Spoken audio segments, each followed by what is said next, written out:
100% electric cars. 100% électrique. 100% elektrisch.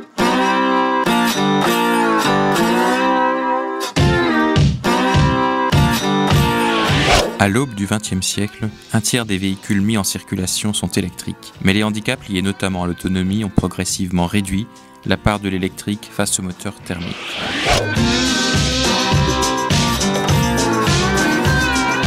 Au début du XXIe siècle, l'électrique a pratiquement disparu avant une renaissance récente. En 2010, 17 500 voitures électriques sont en circulation dans le monde. En 2014, elles sont 400 000.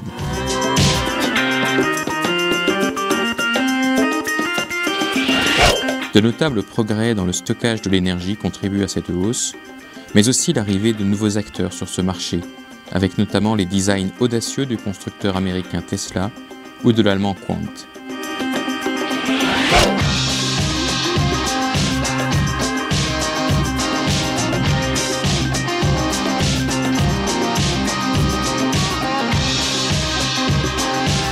Rares sont toutefois les berlines haut de gamme, avec une grande autonomie, comme Tesla et Quant.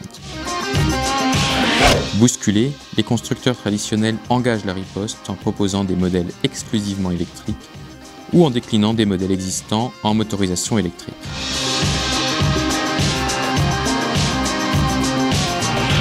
Avec une douzaine de modèles 100% électriques, l'édition 2015 du Salon de l'Auto de Genève confirme la tendance. La mobilité sans émissions de gaz à effet de serre gagne du terrain.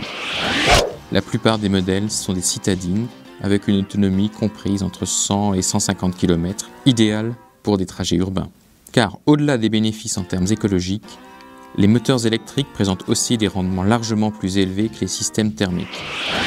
Le coût de recharge est évidemment un avantage, car il reste loin du prix d'un plein de carburant traditionnel. Reste la durée de recharge. Les bornes les plus rapides permettent de regagner 2 tiers d'autonomie en 20 minutes. Mais charger sa batterie à la maison sur une prise traditionnelle prend plusieurs heures. Un point sur lequel les constructeurs travaillent d'arrache-pied afin de convaincre définitivement les consommateurs.